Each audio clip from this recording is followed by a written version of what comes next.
Hey, good afternoon. And much like this song we played again this week, a ripoff of Nine Inch Nails' Burn, I hope your genitals aren't burning this holiday season. That is a that hook is a little bit grating to the ear. It's kind of like a cat. Jimmy Hart got the sound of a cat.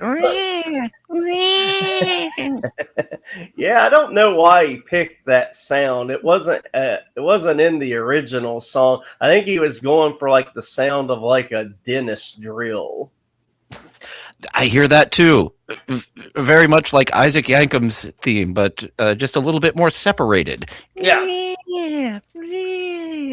Which is funny, like if you can find a decent copy that's been enhanced of Isaac Yankum's old theme, you can hear some like calming music behind the drilling sounds, which is totally on purpose, of course. It's just Yeah, Jim Johnston had his assignment to make it sound like a dentist's office, so there really is that. Do, do, do, do, do, do, do.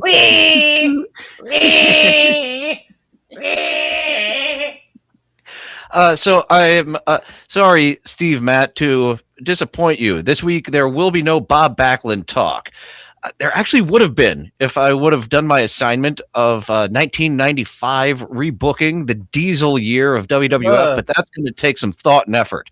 What won't is bitching about the Continental Classic tournament, because okay. It doesn't make any sense, but it happened. So, and it's over. So we have to talk about it. And I actually wasn't even aware it was over. I just wanted to bitch about it, and I thought it was ongoing.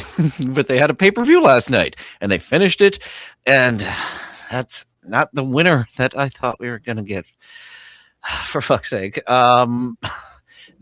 So a round robin tournament, the G1 has been going on since the fucking 80s.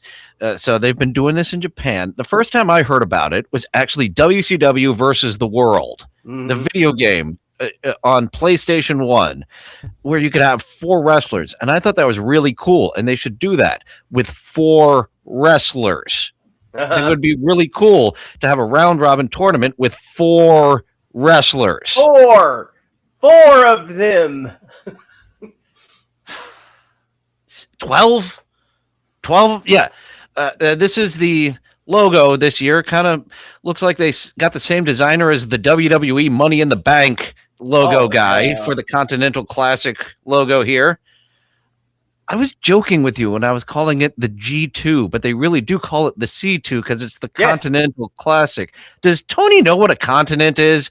No, because he kept saying it, and I was like, "Is he know he's fucking up?" And he keeps calling it the G2. It's called the C2. It's like I don't feel like asking if it's a joke or not because then then that ruins it. So I'm just gonna let you keep calling this the G2 for some reason. Yeah, in our private messages, I kept calling it G2 just to make fun. Oh, it's the G1, but shitty. So it's number 2. But no, it is the Continental Classic. It really is the C2 to the G1. Fuck. My head already hurts, and I'm just saying the name of these tournaments. So say it again for the people in the back. It's the G2 for the C1 or the other way. I don't know. I really liked when G1, C2, and C3PO were running away from Jabba the Hutt. That was my favorite scene of the G1, C2. And then they came to America after they got their H1B1s. So this tournament, let's talk about the first year, actually. Yes. So let's share this tab over here. Let's go to 2023. I don't believe this is an official AEW source that I'm at, AEWresults.com. I thought Tony was a numbers guy. Like, why couldn't you just let not Cornette? Cornette never would have taken the job. Who was the ROH booker for a long time? Why couldn't you get that guy? The fucking He was a wrestler for a little bit, not Kiz Arnie, but someone, the former ROH booker. You never even hired him. Just I'll keep doing it. Guy that's got the nickname of Hunter, and he's not Hunter Hearst Helmsley, and when he wrestled, Hunter, he had a mask. Hunter Johnston, I believe, right? Yeah, that name is coming to mind. Yeah, that guy, that Hunter guy. Just Tony, you love numbers. Give the booker position to Hunter. Back in 2019 when this started, it's too late now. You need the DeLorean to go back and hire this Hunter guy, and then you just have fun with numbers.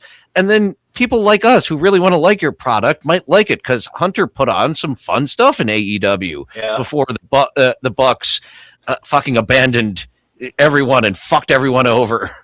Yeah, there was some hope there a few years back, and then that hope went away very quickly. So here we are, the first year, 12 guys. There's two leagues here. Oh, God damn it! Fuck. Here's a bunch of matches. Here's a graph. You need a graph for the match results. And here's the guys. Here's half the guys that were in it. Can I share it? Come on, share it long ways, not just thick ways. The ladies like it that way. Yeah, they like it that way. Okay, so yeah, there we go. There's everyone. They have half. Take this down by half. I think we're good. You get 6 guys, and you do a round robin tournament where they all fight each other. You got something. This. Now, also, wasn't this goddamn thing double elimination? Like you had to lose twice? There are no eliminations. Everyone fights everyone, and it's a point system. TNA did something similar back in the day. I meant to look up what they did with it, but fuck it. We'll cover that later. Especially the year that the winner of the Battle Royal, James Storm, got 25 points. They did all sorts of convoluted shit. Here's everyone in the round robin tournament, and James Storm is the good guy. He's the underdog, and he kept losing after that. End up losing the fucking tournament. And it's after 25 points no one else had access to. Yeah, it's like the people that wrote that goddamn thing forgot that, wrestling isn't real, so why are you doing this? This is wrong. You don't do that. I wish we had the drop of the Blue Oyster Cult bar, since our buddy Steve Matt mentioned it. So there's a lot going on in this tournament. Eddie Kingston is the one to point out because he held 2 titles at that time, and he was putting one of them up on the line. And then Tony was like, oh, and this is actually a tournament to make a new title when we already got a bunch of fucking titles. So why don't you explain? Okay, the title that this is up for, the people that are competing for this, what's the name of that title for the fans that might not be familiar? And okay, this is the 2023 version. This changed in the 2025 version, but the 2023 version, we'll get to the 2025 version. The Continental title is what the winner gets. Yeah. And it was the inaugural Continental champion. That means no one had it yet, so this is the crown it. And Eddie Kingston's putting his... Was it his fucking New Japan title up? I'm trying to look at my notes. He was the Ring of Honor World Champ. So it was the Ring of Honor World title. And he was also the New Japan 0-hour butt fucking champion or something. Strong. I'm sorry. I got the words butt fucking and strong mixed up. The New Japan Strong champion. It was butt fucking style. That's the one that he had. Yeah, I apologize for that mistake. So right off the start, we're coming in convoluted. The winner of this title is going to have 2 titles, but they're not unified titles. And so Eddie Kingston ended up winning it. Okay. And here's another place where I got off track. I figured, so we got this point system, and so whoever has the most points goes to the final from the blue and goes to the final from the gold. But our buddy Eddie Kingston won with 9 points, where Bryan Danielson has 10 points. So how the fuck does he win? Dr. Harley, do you know how this goes? I have forgotten this. It is wiped from my memory banks. I don't know how someone with less points wins a tournament that's point-based. So, after everyone in the Blue League fights each other and everyone in the Gold League fights each other, then the people with the first and second most points have a match at the beginning of the pay-per-view in the semifinal. And then the finals, so in the semifinals, Eddie Kingston must have beaten Daniel Bryanson. One of the Bryan Danielson. You know what I mean. Yeah, the guy. And I don't know who the fuck he beat in the final. It could have been Moxley, Jay White, or Swerve Strickland, because I do remember that. They ended up having a 3-way because everyone beat the ever-living fuck out of Jay Lethal here with 0 points, and they're all tied with the maximum amount of points. Poor Jay Lethal. Okay.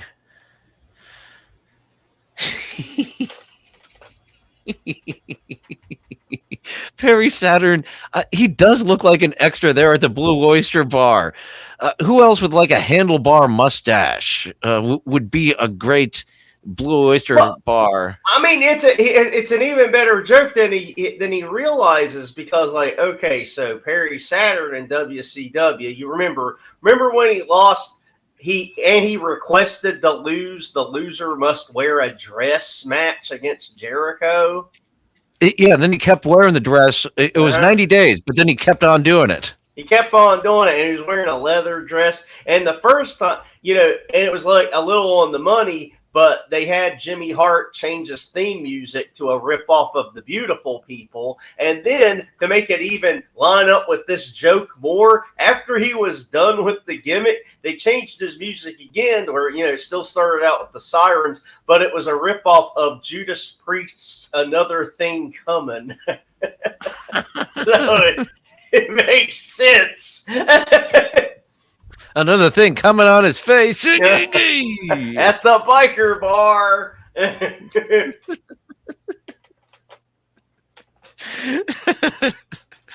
Oh, we so love getting derailed onto little side missions, Steve, Matt. Just look how thrilled we are to talk about anything about the topic of the night. I really don't. I'm already angry looking at it. When someone tells me numbers, it reminds me, it's like, okay, all right, at the cable company that I got my first big promotion at many moons ago. There was a fellow manager there that loved coming up with contests for the dickheads on the floor. But he wouldn't come up with like normal contests like whoever upgrades the most accounts to HBO wins a gift card. He wouldn't come up with something just easy like that everybody can understand. He would come up with continental classic things like you get 5 points if you add HBO, you get 4 points for Showtime. Now, if you get HBO and Showtime, now that's 10 points. But now they got to keep it for 30 days or we come back and it was this convoluted shit, and everybody hated the guy because he wanted to be seen as coming up with all these contests to care for the agents on the phone all the time, but he made them so complicated that all the other managers hated him. It's just like, now we have more work to do to keep up with this thing that's supposed to be fucking fun because this dickhead's a suck up. Yeah, and I like going to this little fun angle completely off the train tracks. We're now getting on the dirt road as we talk about Moppy being, I thought that Moppy was a ripoff of Pepe because Chavo Guerrero Jr.'s Pepe the Horse came first, way before Moppy. Like 2 years before. Yeah, at least 2 years. So when Moppy came, actually, wasn't it both Was it Raven both fucking times that put the horse and Moppy in the wood chipper? Well, that part I can't claim to remember. It was Raven for Moppy. He murdered Moppy. Moppy is DIA because of Raven. Oh no! But I can't remember. All I know is like the catalyst of fucking Pepe was Eddie Guerrero, but I don't know how Pepe resolved itself. I don't remember it resolving itself, but that's not to say it happened. I just don't remember. I feel like that Pepe had the same ending as our buddy Moppy. That's something probably someone on YouTube has found. And what was I gotta know now. I have to cheat and actually look this up. Who killed Pepe the horse? Okay, give me. I just need 10 seconds. Oh, yeah, I can absolutely vamp through this, as I was about to relate it to something else, because talking about not the Continental Classic is an absolute blast. And oh yeah, Crazy Chavo, because he was sucking up to his Uncle Eddie. That's the backstory we can give. And his brain broke at some point from his Uncle Eddie just bullying him to such an extent and making him his little lackey bitch. You were right. Now, Pepe was murdered, but I don't think you'll ever guess who it was. So let's play a game, because that'll give us a sidetrack. Out of all the wrestlers you can think of, now I'll give you a major hint. It's definitely not a main eventer of any kind. So no member of the NWO killed Pepe. I'll give you that much.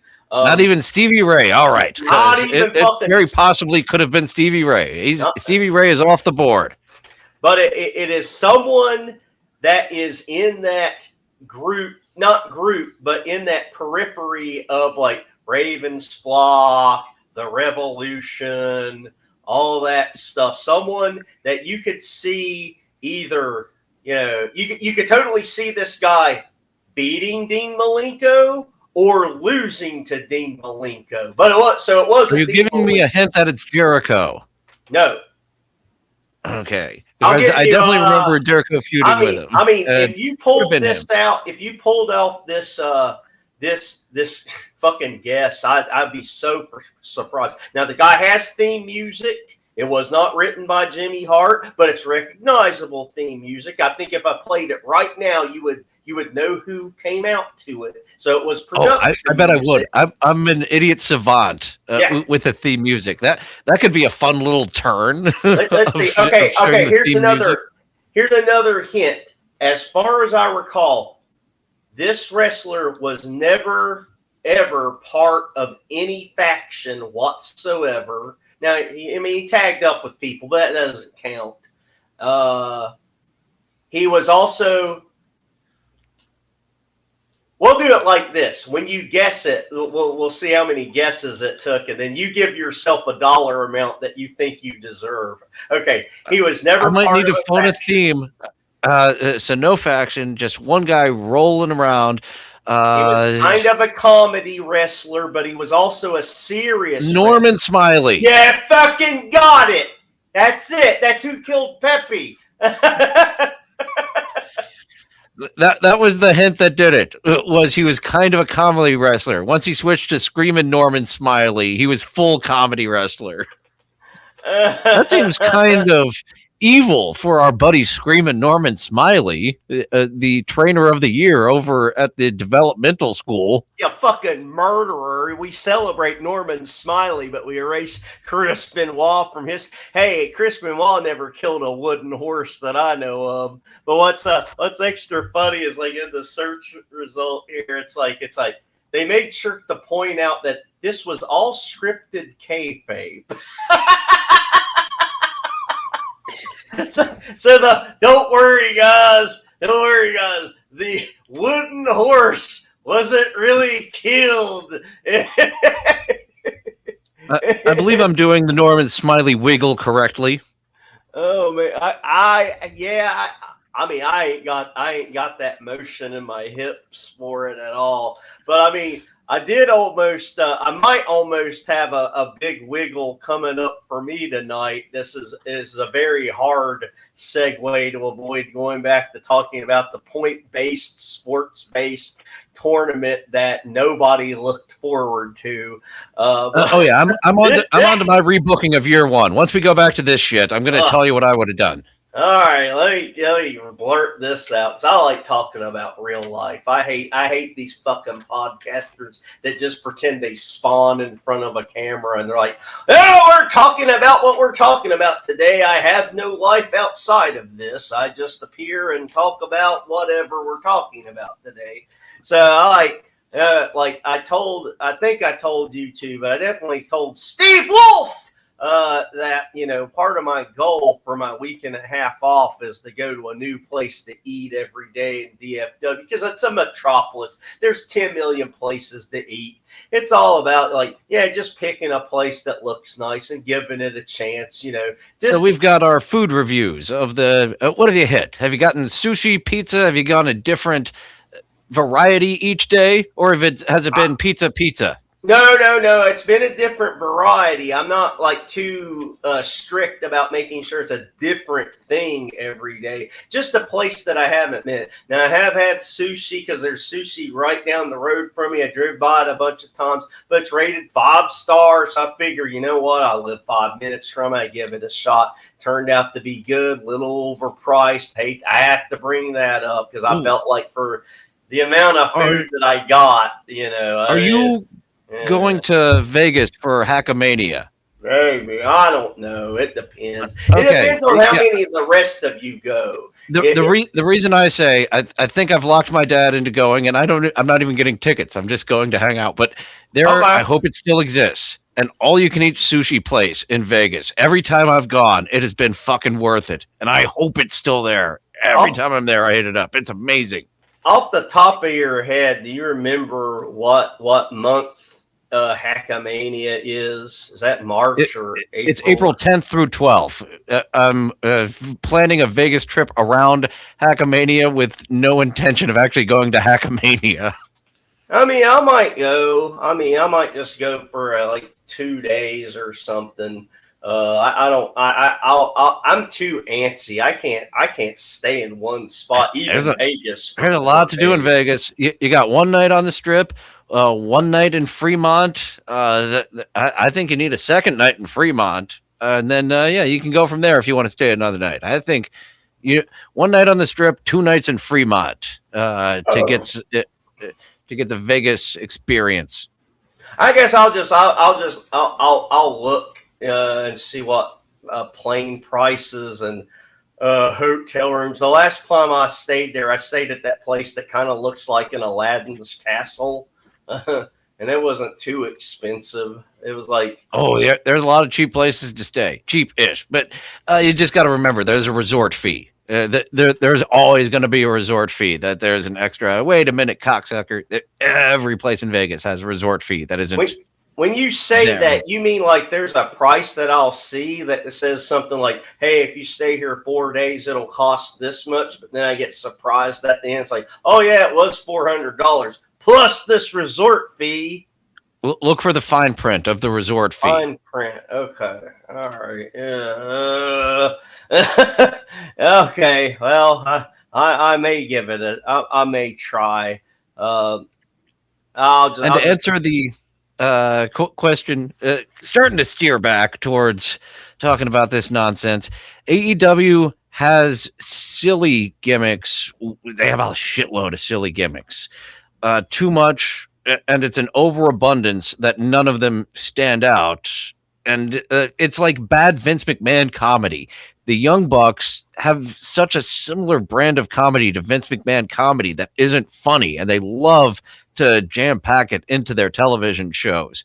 So like Orange Cassidy, we won't get fully into Orange Cassidy today, but he would be a great Disco Inferno type of character where he comes on and he gets his ass kicked all the time, and he only beats the jobberiest of jobbers because he doesn't care. He puts his hands in his pockets. he is the best protected wrestler, like in all of AEW, next to Moxley. He's got an unbelievable record. He is like him and Okada are the longest reigning champions in AEW, and then Jade, longest reigning champions in their history. They've taken this Disco Inferno joke wrestler tier guy and really built their company around featuring him. And no, if he got his ass kicked, I would cheer the way I cheered the titties that we saw on Movies with 2K tonight. It was a fun little experience that we were all like, hey, that's the booby lady from Creepshow 2. And then there was a love scene like, boo. There was a love scene without boobs. And just out of nowhere, she has her top off. Yay! I don't remember a tits lady from Creepshow 2. What segment was that? The raft, the water creature. Oh, you mean when the fucking guy was basically doing a date grape and was like, hey, you're passed out. Time to start pulling your shirt down. Was it? Yes, our lucky... our plucky date grape picker is the reason we got her boobies in that movie, which is why you need to see Puppet Master 2 and Ski School. When we looked her up, we all immediately remembered those knockers from Ski School. Okay, I'll have to see God, I can't say that. I will have to watch Ski School 2 again at some point. I know that was like a staple of the 80s. It had one of those character actor guys in it that I've seen in 10 million things, but I can't remember his name off the top of my head. But if you said it, I would be like, that's him.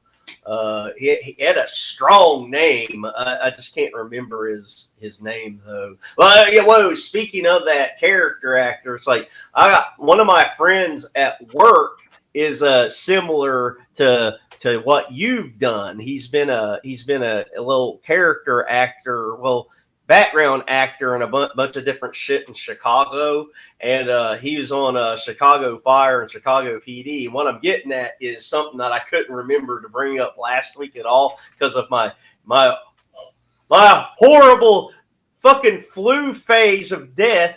But like, it turned out right outside of where I work, literally right outside of where I work, within feet, was the place that stood in for Gotham City Bank at the beginning of the Dark Knight, right outside. So, like, when I was talking to my friend, he was like, that's Gotham City Bank, don't you? I was like, no, I didn't fucking know that at all. I didn't know that at fucking all.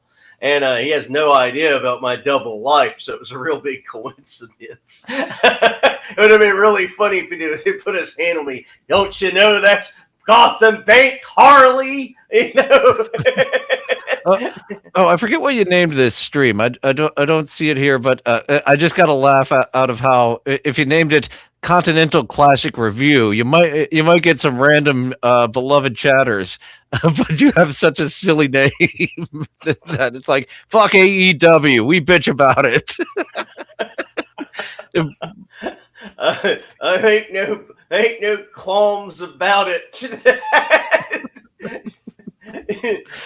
But one other thing I wanted to tell Steve the other day, it was like, also just down the street within 5 minutes walking, I got to stand in the exact spot where Joker is standing in the middle of the street, and he's like yelling at Batman after he's in the detached version of the Batmobile. That's the military grade motorcycle, and the military grade motorcycle with Batman on it's barreling down the street, and Joker's standing there going, hit me, hit me, hit me, hit me. I got to stand in that exact fucking spot facing that building from the movie. And I was like, holy fucking shit. That was so cool.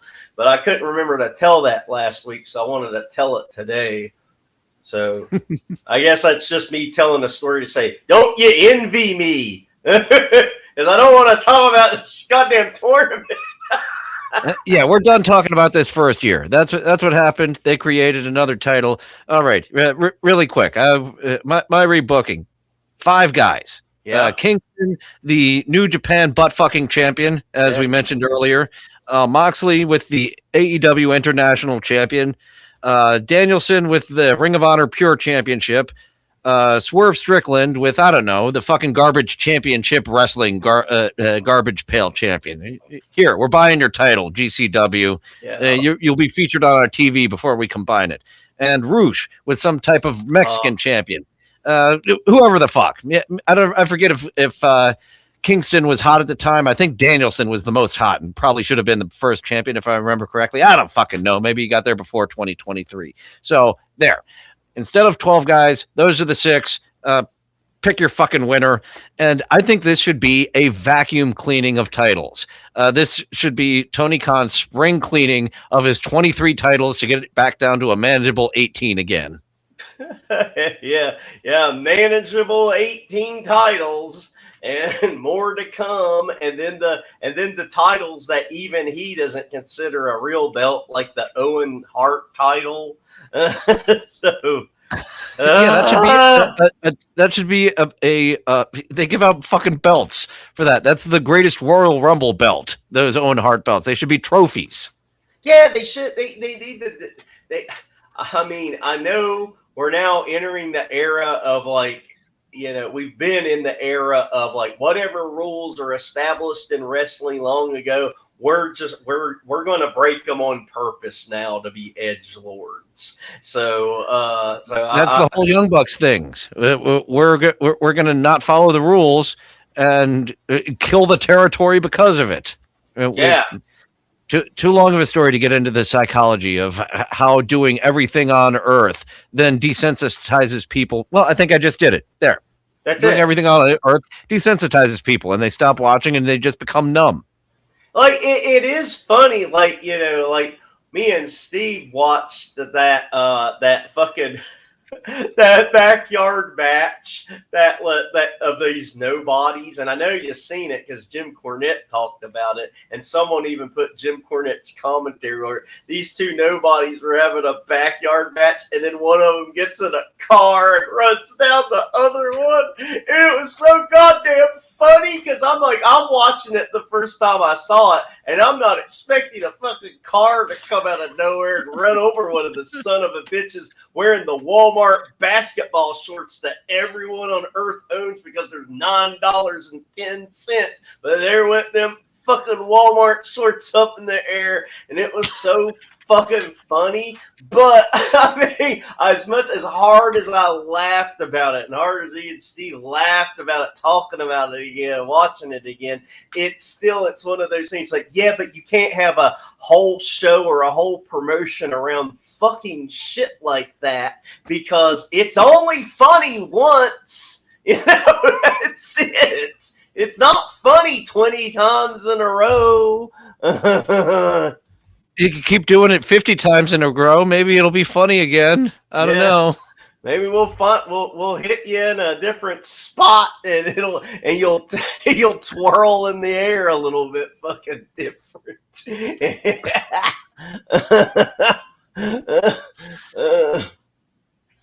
So they did this. There's only 3 of these, so we can get through this pretty quick if we just babble our way through the ending results. So they did it again. Here we have 7 guys because Juice Robinson got injured right away, and looks like they replaced him with Commander. All right, looks like the finals was Ospreay versus Ricochet, and I'm pretty sure Ospreay won. I think he was in the finals. Yeah, Ospreay versus Okada. Almost positive that was. Wait a minute. Oh yeah, I had to look at the stupid points again because Kyle Fletcher had more points than Okada. But since then, oh fuck this tournament, man. Kyle Fletcher had the most points. Send him to the fucking finals with Ricochet, not Will Ospreay. Fuck you. I mean, someone has got to sit that fucking billionaire child down and explain to him, if you're going to have a point-based tournament, there has to be some sort of incentive for the person with the most points. It's like, by default, the people with the most points are in the finals. That's how it should be. And somehow he's not doing that. Okay. So Okada wins. He's fuck you. Fucking hell. Oh, all this happens. There's a lot happens. There's 12 people having matches against it. Look, there's the Beast Mordos, who is the bitch. He was this year's bitch. There's got to be a bitch every year. And look, Shelton Benjamin was on fire, and he only got 6 points. He got less points than mope-faced Daniel goddamn Garcia. Fucking doughy body Daniel goddamn Garcia. Fuck you. And Daniel Garcia is just this is one of those characters that I know what happened. I can't prove it, but maybe I can prove it. Enough people bitched about how lame Danny Garcia, not the one that was married to The Rock, but this guy. Have you seen her body? Good Lord, whatever fucking horseshit The Rock was injecting into his body, she's doing the same thing. Good Lord. Way too manly, that Danny Garcia. I think I will put money on it. If we have Lady Danny Garcia, what is she, a 50-year-old mother?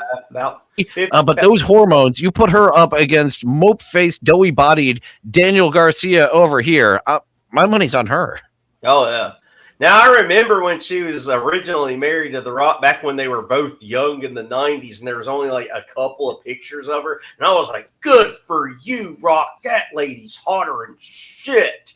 Now, I mean, hey, Father Time does no jobs to anybody, so I ain't going to talk any trash about what she looks today. but if she's Father Time didn't do this.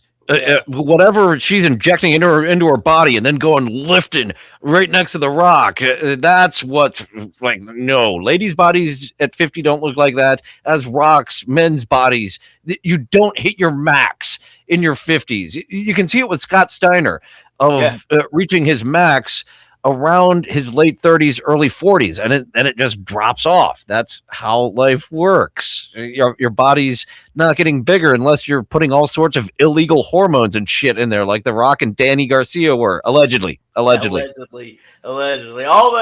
we can remember the rest easy, that we do have the latitude to talk more freely about public figures. Now, if you were talking about old Pete Jones at the fish market, we have to be a little more careful accusing him of hitting the gas.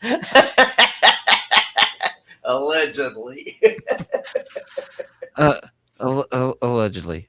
So there's that mess. Okada won. I'm pretty sure he beat Ospreay in the final, despite the fact that neither one of them had the most points in their fucking block. The selling point of this is the points. That really fucking frustrates me, that he puts an extra step in between the top point person and the top point person facing each other. The first top point getter and the second top point getter have a match. And as we established in the first year, they already had a 3-way because we had 3 tied top point getters. Oh, fucking hell. So, I mean, okay, like, I guess anyone that watches this back, it's like, just to be clear, just because you're the top point getter in the gold league and the top point getter in the blue league, it's not guaranteed that those two guys are facing off in the main event. I guess. I don't know. Nobody knows. Nobody knows how. They should rename this tournament the Nobody Knows How This Works tournament. I get it. It's very much like that Beavis sound drop. No, I get it.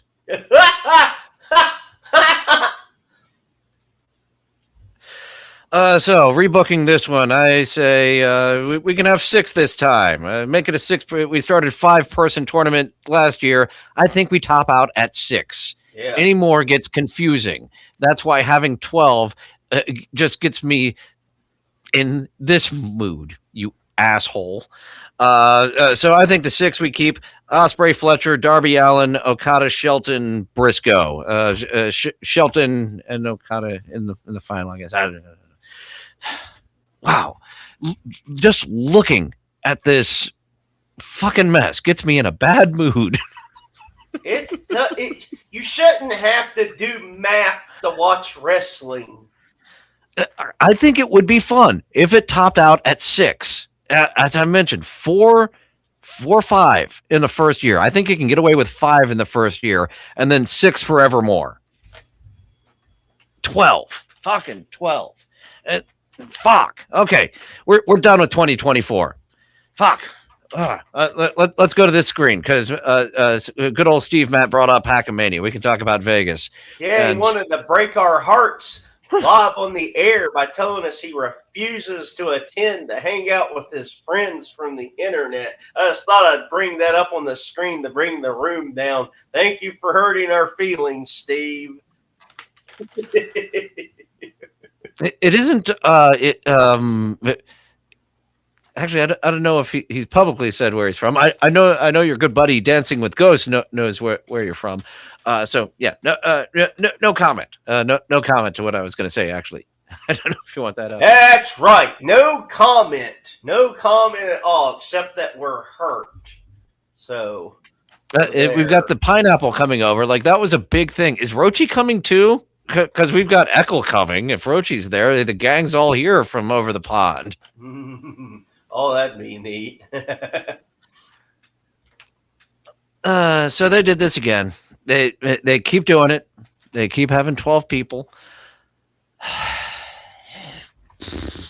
They had another tournament going on at the same time. They used to have a tournament, a single elimination tournament that culminated in the November pay-per-view for the world title because they just did that over and over and over again. Yeah. It is all right. Let's figure out a number one contender with a tournament. Okay, a single elimination tournament. Okay, I got lost in my brain. What year are we talking about? Are we talking about this year's one now?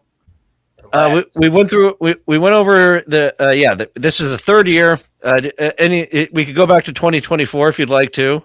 Oh, I don't want to go back at all. We can't go back. Only forward. Only forward. Okay, all right. So you've tried to explain this to me before, and it's confusing the shit out of me. All right.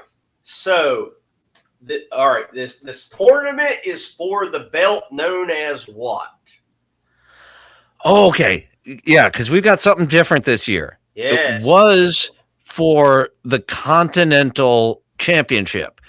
And it's also defended throughout the year like a regular championship. I think, was it Eddie Kingston and Okada? I think those are were the only two champions up until last night. Eddie Kingston lost it to Okada in the springtime. And then Okada, this is the Japan does this, and it's very exciting to the Japanese fans, even when the American, like when New Japan was really popular. It was something I kind of half-assed paid attention to 2015 to 2019 before Tony came and raided their roster, and they became quite desperate for talent as well. Yeah. Yes. Okay. Continental Championship is on the line. Yeah. So earlier this year, the Continental title was unified with the international title. I believe Kenny Omega held that. Okada Omega, number 7 or whatever the fuck, number 1 in AEW. And Okada won it. Now I believe it's the unified champion. The unified championship. So I was like, okay, now the unified championship is going to be defended here in this tournament instead of the Continental champion because it's one belt. It's been unified. But you have some exciting news to share, don't you? I saw a promo of what's the bald manager motherfucker that has 23 members of the family? The Jackal. The Jackal family. We have the Jackal family on AEW with like 20-something, 30-something members all over the roster, and Okada is part of that. And the Jackal said on an interview, I'm not putting up the unified title. It says that the Continental title is going to be on the line, so that's what it is. So this is an ununification tournament. I want to make sure to stop right here and make sure everybody heard that right. This is this is not a tournament. So like, not only just win a belt or whatever, it's a tournament that will rip a belt in fucking half. It's the opposite of WrestleMania 6. You will not be unifying a belt. You'll be taking away one belt from someone. They get to keep the other one if that person ultimately doesn't win Okada or whatever. If Okada wins, the belts stay unified, and he remains the unified champion. If anyone else wins, Okada keeps the international title, which, to my understanding, was retired, along with the continental title for this unified title, because it's one now.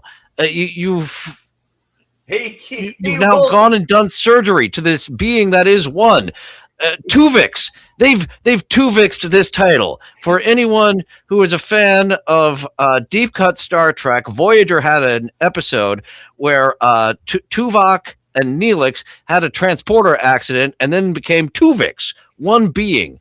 So they have now Tuvixed, fucking Captain Tony Khan Janeway has said, we are going to send the unified title through the transporter, because fuck Tuvix. I want Tuvok back. No one wants Neelix back, but I really want Tuvok back. And so, can I get a nerdier reference? So if your explanation is accurate, if someone other than Okada were to win this tournament, it now ununifies a belt, and one person wins this belt, and the other belt stays with Okada, and the other belt might be retired. So he might just be keeping a retired belt. Well, I thought it was retired. You keep one of the lineages, you retire the other belt. That's how unification matches work.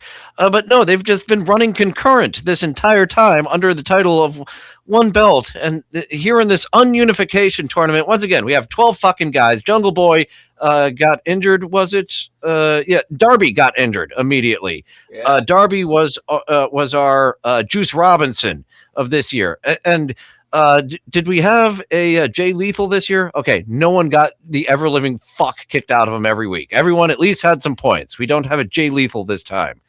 So, I mean, as I said, Darby Allin has 0 points because Jungle Boy replaced him. So, I mean, well, apparently Darby Allin still has that Wolverine healing factor because he wasn't injured too bad because he had a match on this pay-per-view against a gay kid.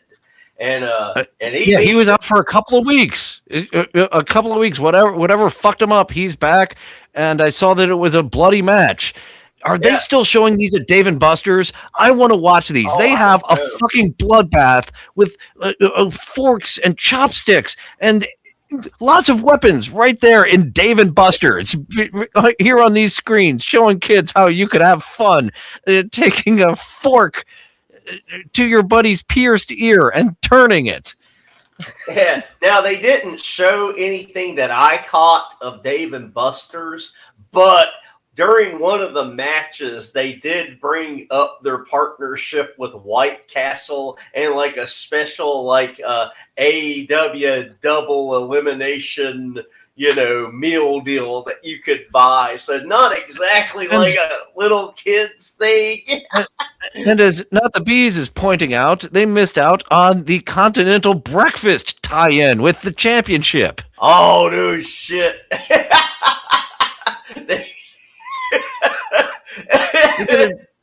You get a breakfast based on each championship. Now you got the International Championship again. What's the Pure title? Because that still exists. The ROH Pure title. I guess that would be a vegan meal. It's pure. It doesn't have murder. Yeah, and I saw that. I saw that live. I did not like sitting through those matches. They had too many rules, and it wasn't any fun. I wasn't, because I don't remember if I told you I was at the very first AEW Ring of Honor taping ever, which was that pay-per-view. that pay-per-view, that the main event, one of the main events was FTR versus the Briscoe, and the other main event was that midget Jonathan Gresham against, what was his name, Bandito, or whatever the fuck. That small Gresham motherfucker was the world champion coming in when Tony bought it, and Tony immediately got the title off of him, and he was all butthurt. I did think Tony was wanting the PWI 500, Tony. Remember, he said that to Tony. He said that to him. I did think it was a mistake for Tony to immediately take the belt off of Rhett Titus. Is that Rhett's last name? He's been a mainstay back when they were at the Baltimore Arena once every other month to do 4 tapings in a row. Rhett's buddy had just fucked him over too when they started doing that. Yeah. The stripper guy that left him for TNA while he was still the champion. And you saw a glimpse into how, Tony could see the superstars of tomorrow at that pay-per-view that I was at.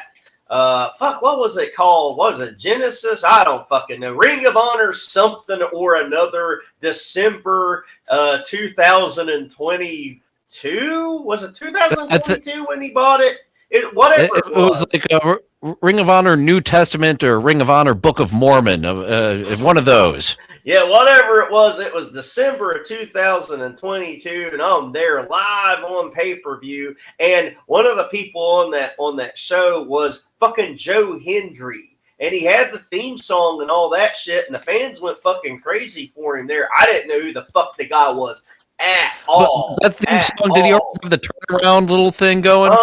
He had all that. He had that same He was already like the package, ready to be taken to TV. He was done. He had the same exact Titantron that you're picturing in your head of him turning around, clapping, and he's playing the guitar on that fucking mountain and shit. He had all because he made a music video. Yeah. I think it charted in the UK in the top 50, if I remember correctly. Yeah, but he came out and he fucking lost to whoever Tony had him lose to. Lost to Dipshit McGee, whoever the fuck it was. Was it because he had Rhett lose to the old ass motherfucker Japanese guy, didn't he? Yeah. That Joe beat him because in Tony's mind that was a dream match, and none of us have ever heard of this old Japanese man that Samoa Joe came and choked out.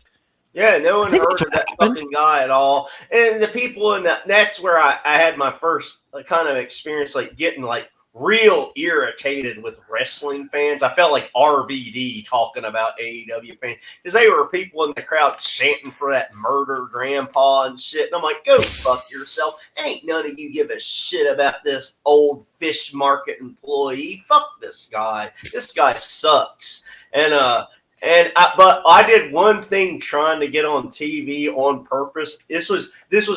This pay-per-view was also at the very, very beginning of the lore of Wheeler Yuta joining the Cambridge Cuckold Club or whatever the fuck. And so I made a big sign for Wheeler Yuta to try to get on TV, but I know they knew I was being a smartass, so they didn't film me. But before I forget, because I'm on the subject of live, I will be front row at TNA's pay-per-view in 2 weeks, so you'll probably see my fucking ass all over pay-per-view. You're getting gimmicked up? Are you going to dox yourself with your non-gimmicked up face? I'm going to see if they kick me out.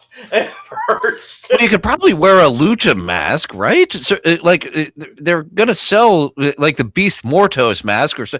Certainly they got someone there. What's at the merch table? If it's at the merch table, you can throw it on. Certainly. Yeah.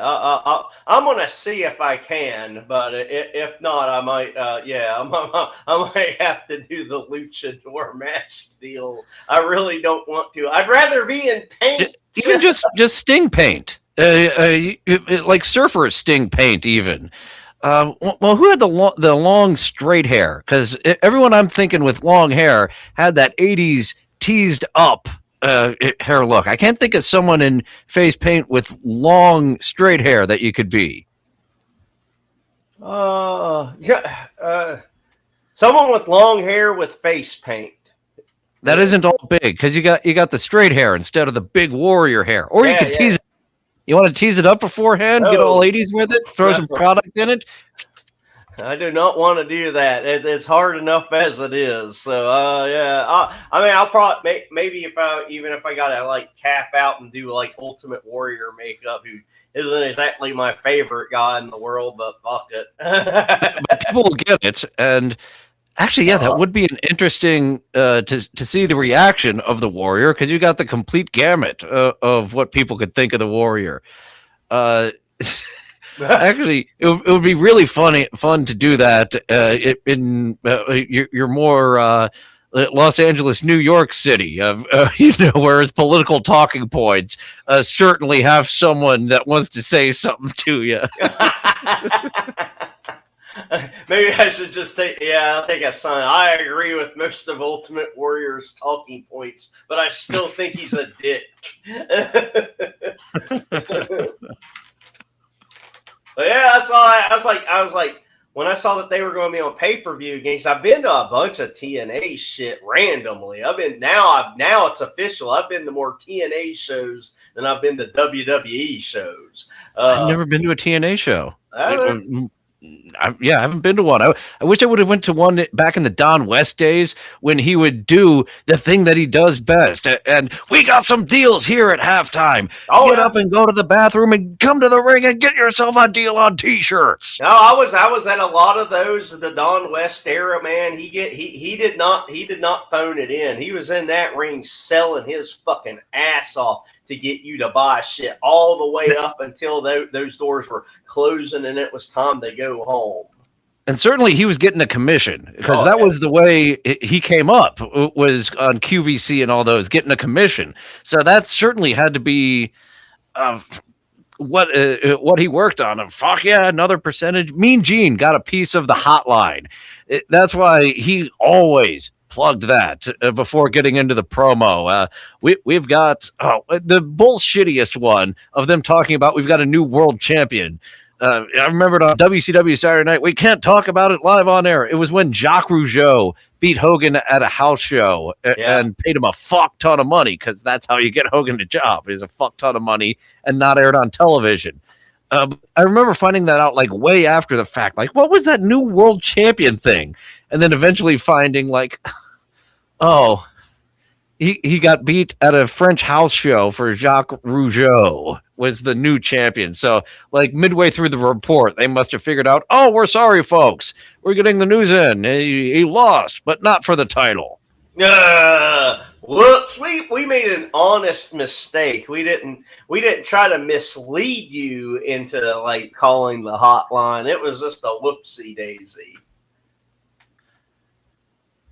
Okay. Before we get back to this mess, we're talking about this mess of AEW.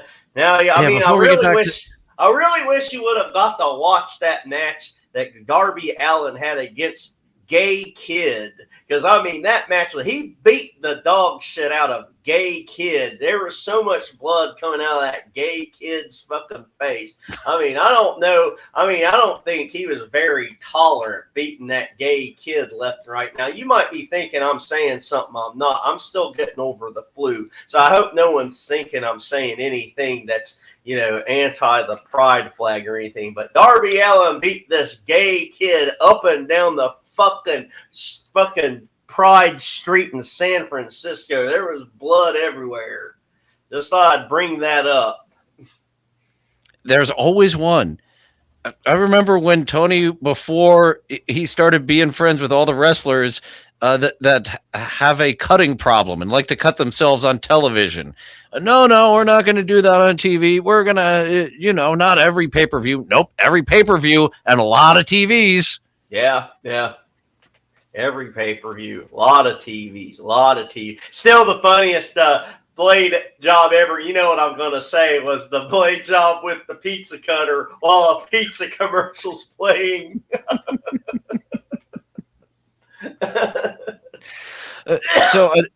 Another, I wanted to go, Super Card of Honor, I think it is. 2022, Garland, Texas. Is that the one? Bandito beats Gresham? for the world title. Is that what it says? What's the date? What's the date that? Or I can't April see 1st, 2022. No. Mine was definitely December. Final battle in Baltimore. Arlington, Texas. Final battle. Jericho versus Claudio. What the fuck? Are we in the right year? What? Okay. These are the pay-per-views. Maybe it was a TV taping. Okay, okay. Tony Khan bought Ring of Honor, and then immediately the next pay-per-view after that.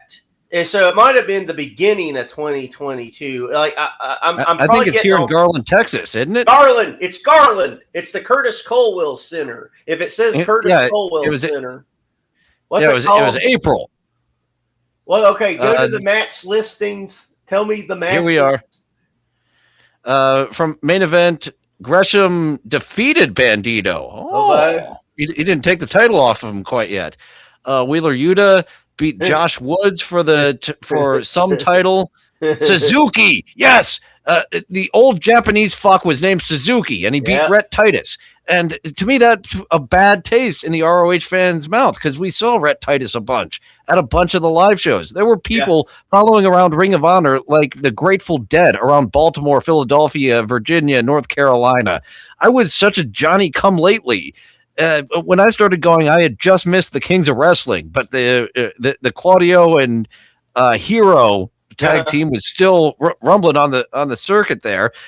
So them beating Rhett Titus for one of the belts with this Japanese guy that's a million years old, because Tony wants to see this Japanese guy versus Joe in a couple of months. Yeah.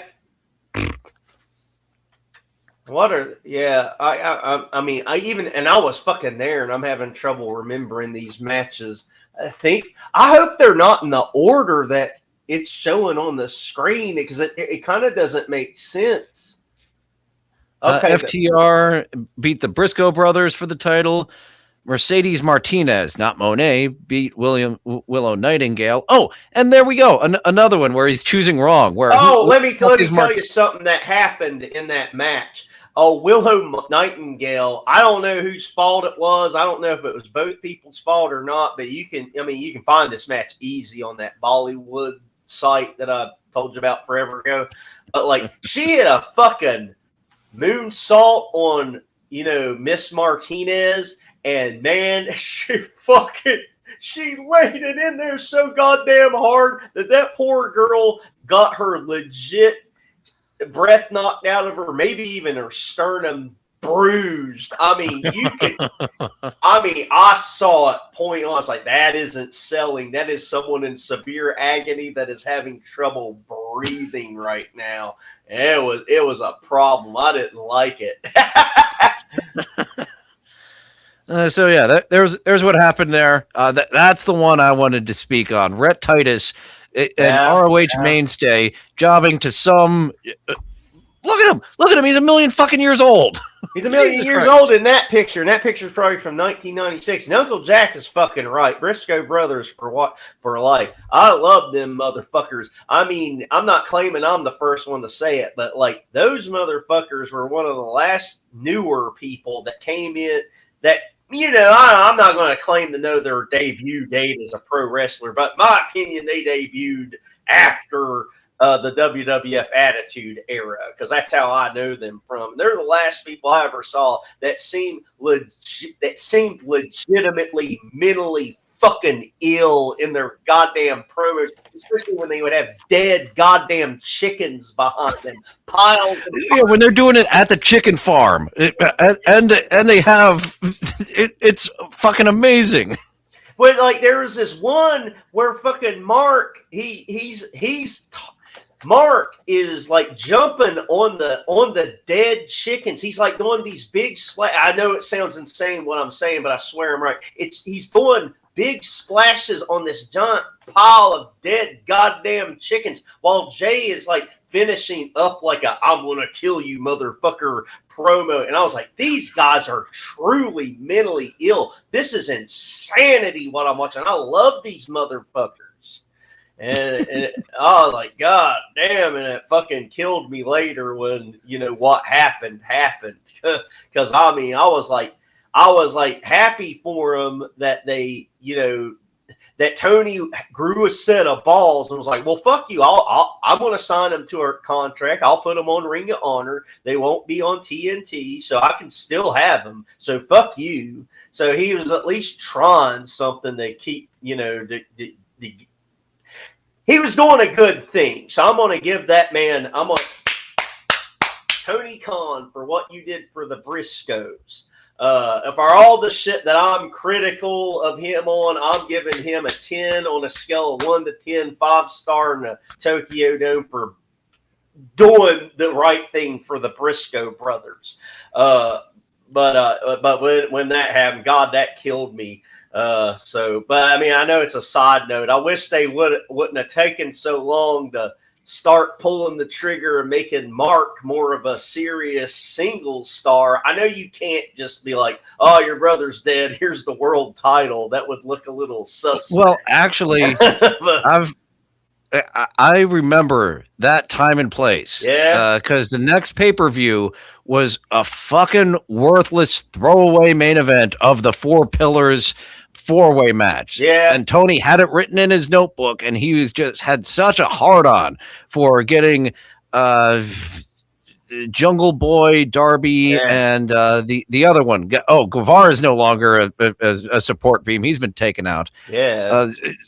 But that was the first pay-per-view after Jay's death, in which the first appearance of that Mark had after his death, the debut, the main event, whoever the fuck he faced and won the match, it was emotional and it was fucking huge. And he just needed to keep that going through the pay-per-view and have MJF beat him.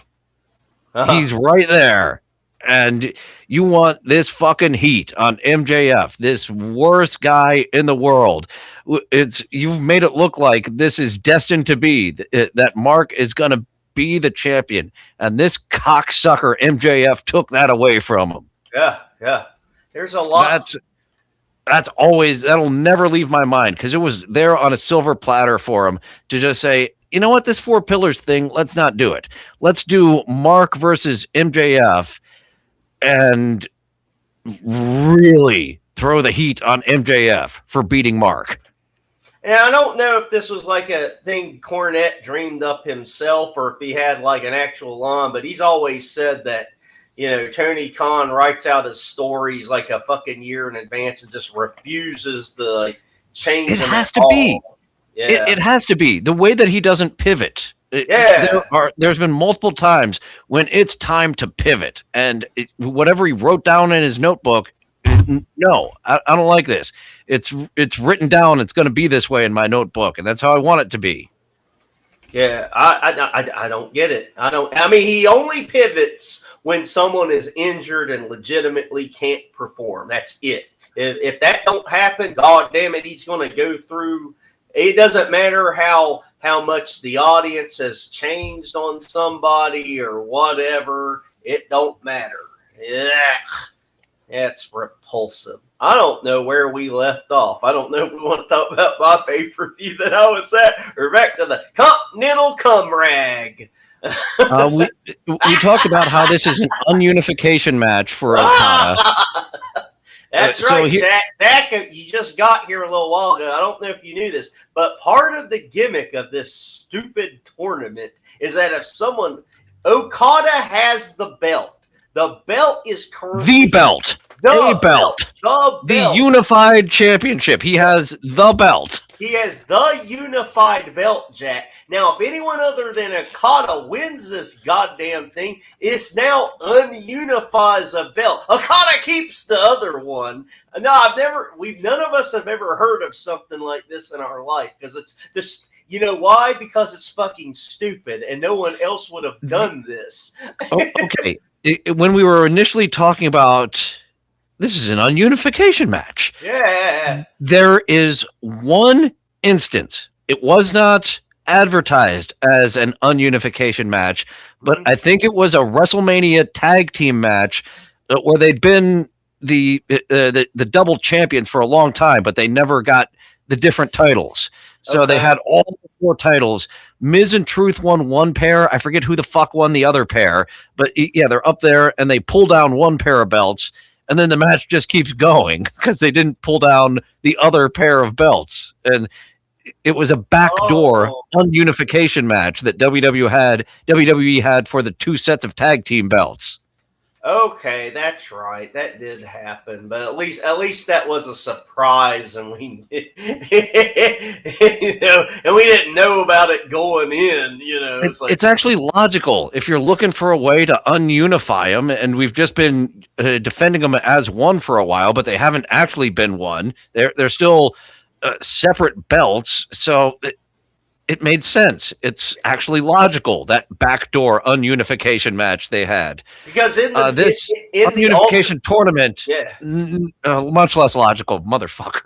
Yeah, and in the alternate universe where wrestling is real, no one would have ever thought of the scenario where 4 belts are on the ring at the same time. What happens if the guy that climbs the belt only takes the tag belts he actually wants down, or he gets interrupted mid pull down? So he pulls down, the Raw belts, but then he gets pulled down. So you never get the chance to get the other 2. So they're still up for grabs. Does the match continue? Well, we found out, I guess, in the world where this is real, the match would continue. So there would still be the chance that, Miz and R-Truth or whoever could climb back up and get the other set, and then the match concludes and they have all the belts. But then we found out, it's like, oh, well, if the other team goes up there, it now splits them. So it makes sense.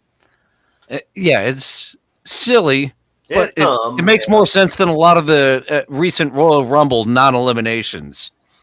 Oh, God. He landed on pancakes. He landed. He didn't land on the floor. They were pancakes. He landed on a he landed on a Mikochina napkin, and then and his foot was wet, so his foot stuck to the napkin. So as long as he kept hopping on the napkin and the napkin stayed on his foot, he never got eliminated. This year, Kofi Kingston entered the ring with toilet paper on his boots. That was his stunt. He didn't touch the ring floor. It was only the toilet paper that touched the ring floor. Kofi Kingston's back in. What a stunt. Another thing I thought of that would be just a stupid thing to do for a comedy wrestling show would be, okay, so you have your Battle Royal or Royal Rumble or whatever, and you're a bad guy. And then you send your manager. Okay, I'm Razor Ramon. You're Razor Ramon, and you send your manager. You send your manager to the back, and he brings out the floor of a different arena. So he puts that down. So he brings out. They've got them all in the warehouse. He brings down the 1987 Survivor Series mat. That's. See, he didn't land on the current arena floor. He landed on a different arena floor altogether. So he's still in the match. And also, like if they have the different pallets to put together, like the basketball floor. Oh no, he's on the basketball floor. I see what you're saying. He's not on the Jones Arena floor. No. He's on something. He's on the hockey ice underneath the ring that they wouldn't let us melt. They told us we had to keep it at this degree. Sorry, folks. Sorry, especially for those of you on the floor. Yeah, it's gotta suck for you, but hey. There's so many ridiculous things you can do with that if you wanted to just go out and have fun with it, I guess. All right, I'm done having fun for a moment as I talk about how it was so obvious. It was just blatantly obvious in the build-up. Are we on 2025? Oh, yeah. Here in the 2025 version, oh, gee whiz. It's not coming up now. Oh, no. Yeah, a white screen happened. We glitched out. We don't have no idea how this ends. And I watched this thing today. Where's Take a Shit? Okay, Take a Shit is over here. But wait. Didn't Take a Shit fight Okada in the semifinals? He has the first match on the main pay-per-view today or yesterday. What the fuck? He's not in the same block as Okada. Why didn't he fight Moxley and then fight Okada in the goddamn finish? What the fuck am I looking at? You see, what you're saying would make sense, so that's why it didn't happen that way. Yeah, that's how it's happened every other year. That's how it makes sense, is that Okada and Take a Shit were going to face each other in the finals because they've been building it up for months now. That Take a Shit, he won the G1. He's now the current guy to go with, the current Japanese. Okada is the Japanese star of the past. They're one of the 36 members in the Jackal family over on... And they've been building the fact that Take a Shit is going to be the Japanese guy. He won the G1. He should have won the C2. He had 13 points, more than anybody. And you might be surprised, but Jack is lost. So you see here, you had this guy, Takashita, who we're going to call Take a Shit because he's a Japanese guy whose name is Take a Shit. What the fuck? He's not in the same block as Okada? What? Oh, Fletcher's not in the same block as Moxley? What the fuck were those semifinals?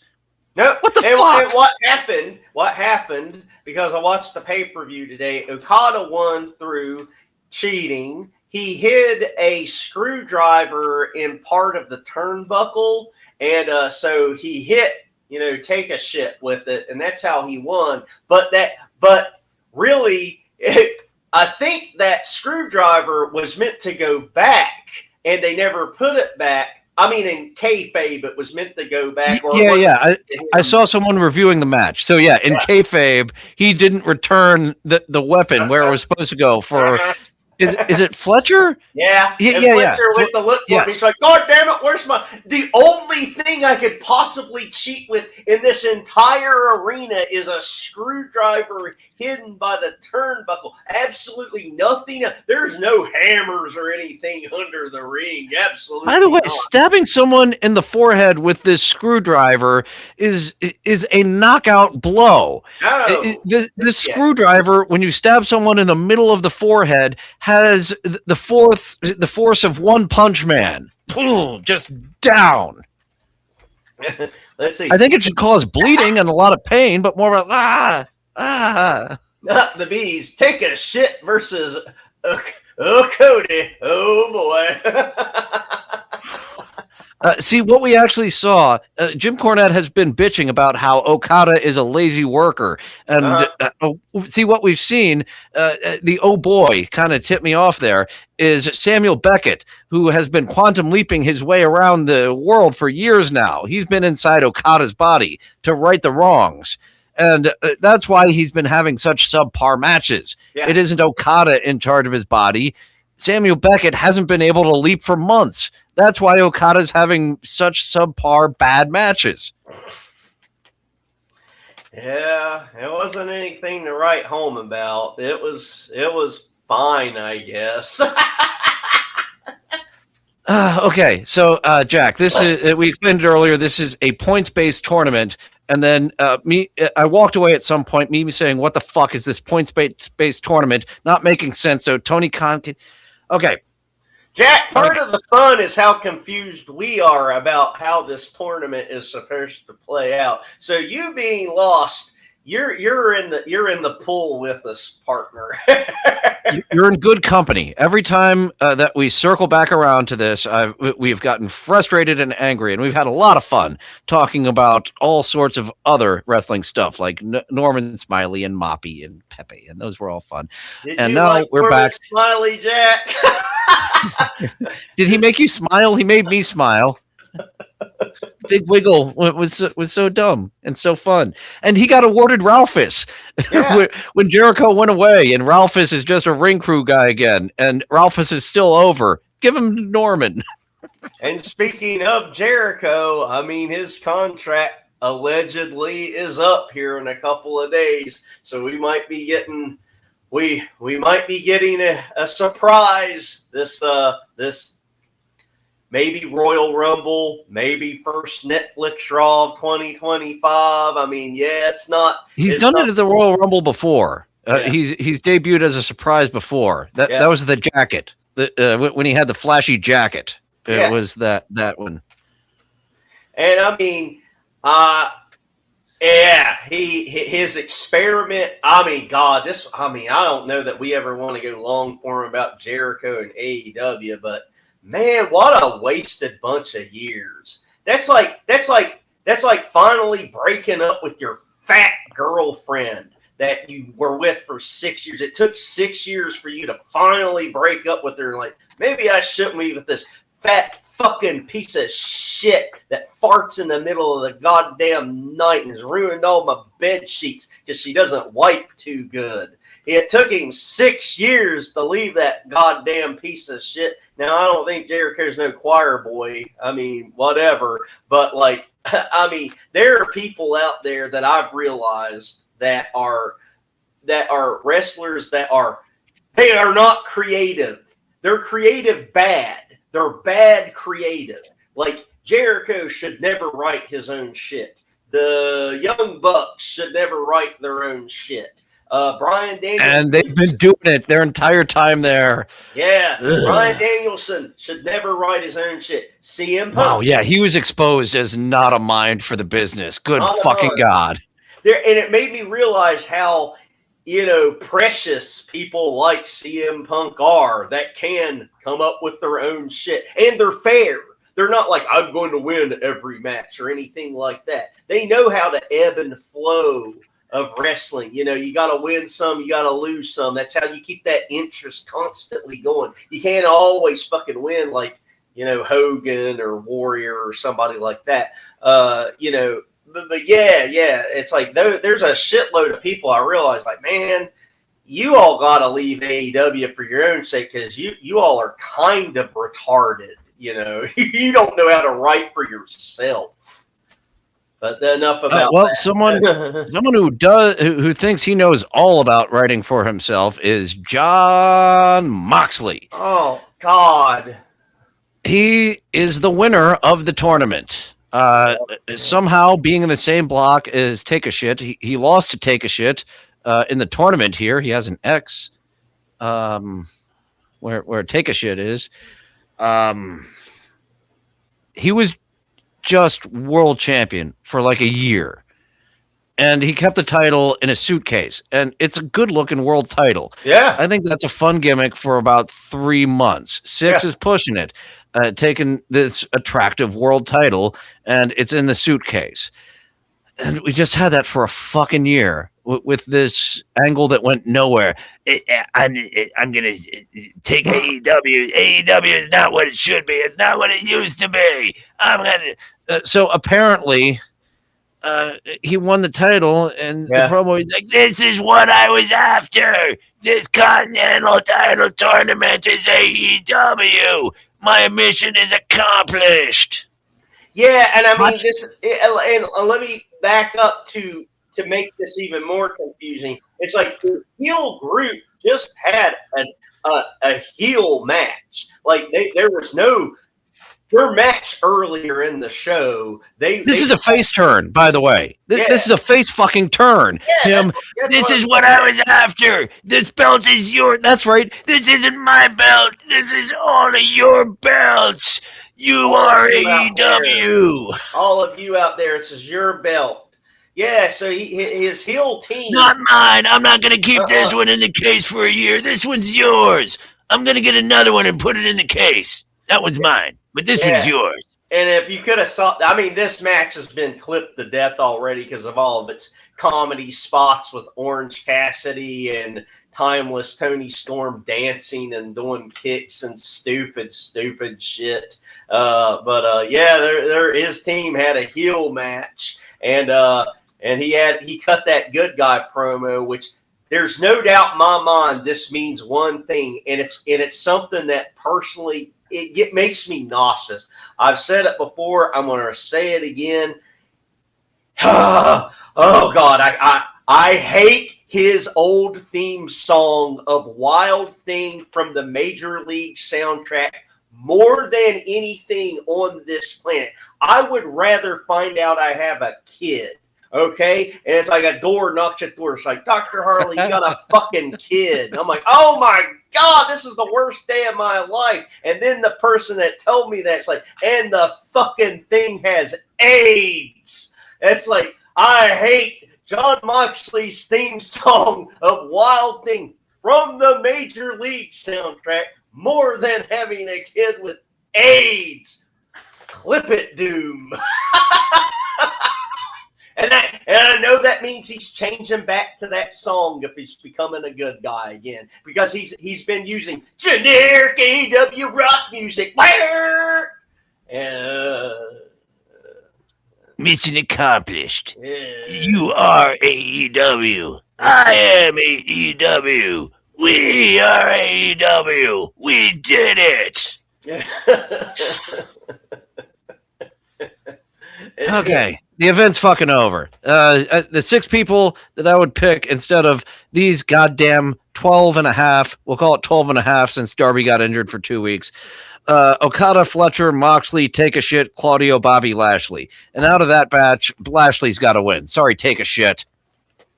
Oh, yeah. Yeah, that sorry, Take a Shit. You've had a great career. And no one's going to remember this fucking thing anyway, so who cares? We'll come out. We'll come around. This is how I feel after we cover all AEW shows. This is.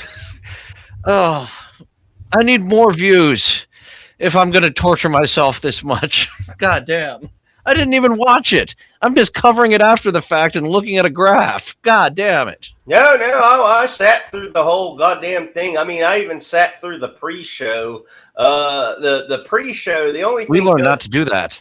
That was a bad idea when we did that. It was a bad idea. It was there. I mean, one good thing happened on it was like the Julia Hart and Evil Sky Blue had a match to where, so I got to stare at Sky Blue's ass. I was getting ready to say, that is what I recall. Doesn't Sky Blue have an incredible ass? So, man, okay. God, I do recall correctly.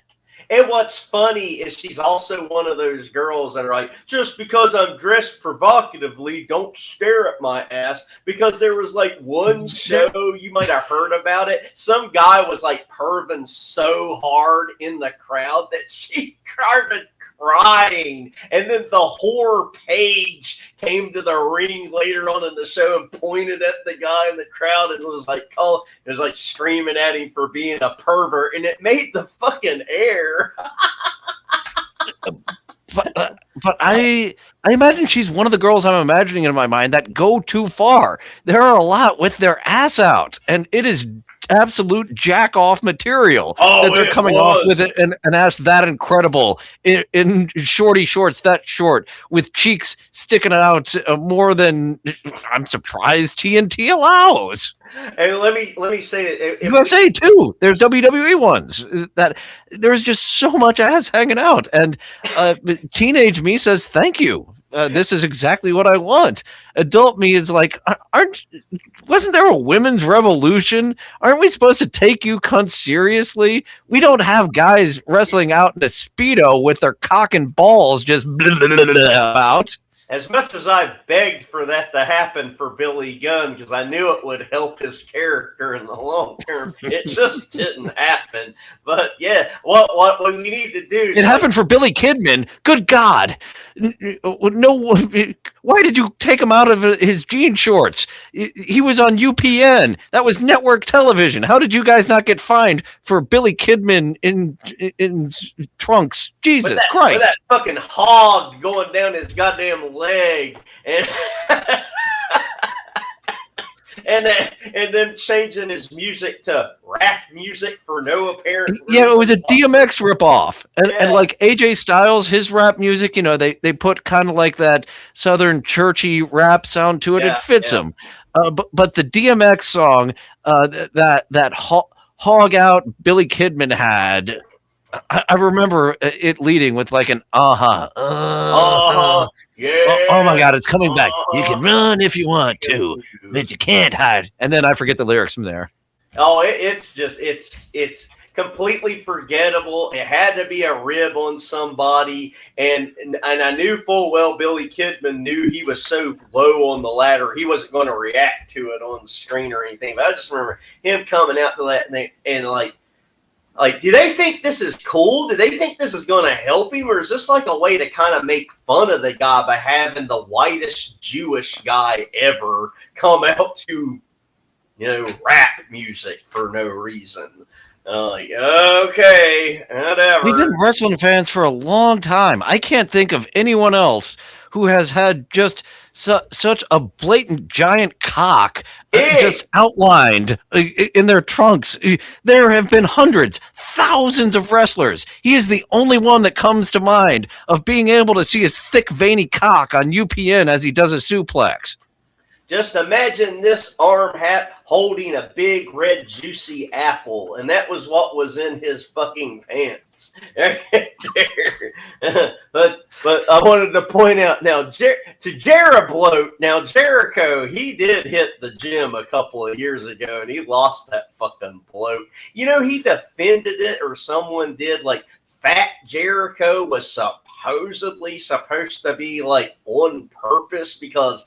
That sounds like a Meltzer defense. Yeah, that's how Japanese people like their strong style wrestlers to be shaped or something. I heard some convoluted logic like Jericho he wasn't just fat, he was fat on purpose for those couple of years. I'm like, God damn, that's gross. But then, if you remember, he lost it all in a month. It was like he was. It was fucking quick. I remember Cornette saying, "By hook or by crook, he looks good. Whatever the fuck he did, either above board or below board, he fucking did it in a quick amount of time." Yeah, because I knew that month he wasn't wrestling, and then there was a backstage segment where he was doing that kind of classic, like Jericho wearing like a button-up shirt, but it was unbuttoned like almost all the way down. I'm like, man, I see muscles, and he doesn't look fat in the face. And then he had a match, and I'm like, well, you can tell the age is there, of course. Again, Father Tom does no jobs, but I was like, that ain't Fat Jericho no more. Good job, buddy. So he's got plenty of time to get that fat off, and he has some agents telling him not to do everything on fucking Earth. Oh, yeah. No, oh, yeah. We're not doing these things you can't do to keep up with the kids. In fact, stay away from the kids, Jericho. You're bad influences on each other. Yeah, I mean, and that just, again, that goes to show you that's another good example of why AEW fans are dog shit. All it took was the right tweet accusing Jericho of maybe hitting on a girl one time, and like the whole wrestling internet decided to believe it.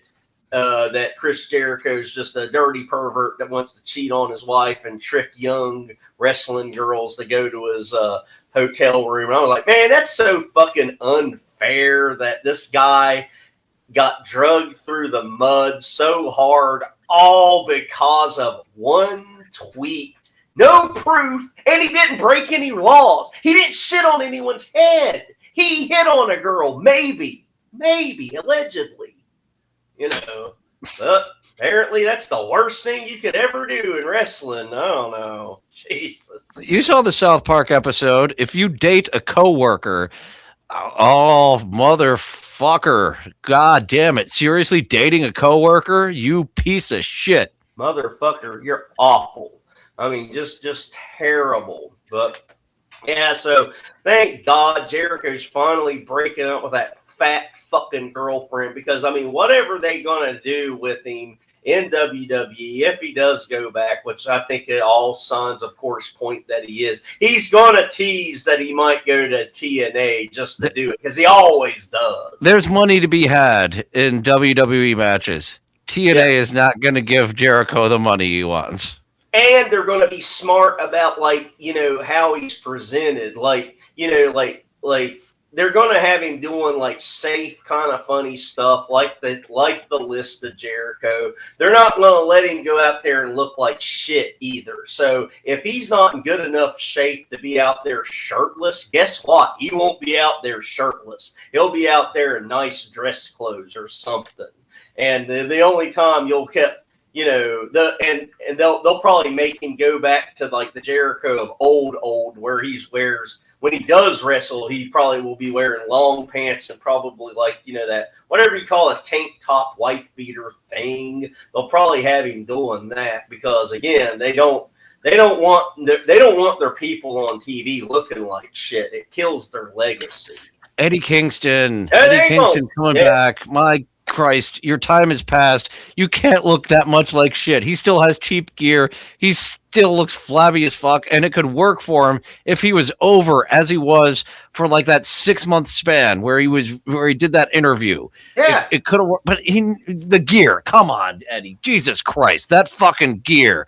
Good God. Good fucking Christ, Eddie Kingston. No, you don't deserve to be a champion or featured with that fucking cheap-ass gear that you've probably had since 2013. No. You're on TV. You're on national TV. You're on international TV now. You're not on... Fuck. And he's taken care of a bit, I believe. So he's got a budget to put some more money into some clothes that he could, wear. And he might even be able to just get AEW to make him some flattering clothes while he gets into, if he would ever choose to get in the better shape, but I don't think he will. A dirty t-shirt and some black jeans would be better than his fucking gear. It would at least look like the oil changer mechanic style that he kind of has if he just had a dirty t-shirt and jeans on versus the cheapest fucking wrestling gear. He got it at like Dollar General. I didn't know that they sold wrestling gear at Dollar General till I saw Eddie Kingston come back to AEW wrestling. He's dressed almost like he may as well just go to Mick Foley's house and just say, "Hey man, can I have your 1989 Cactus Jack clothes?" Because he just looks like just the leopard print on that gear looked better than what he's got going on. At least with Cactus Jack, it fucking worked for like the sleazy lunatic that he portrayed and did very well with.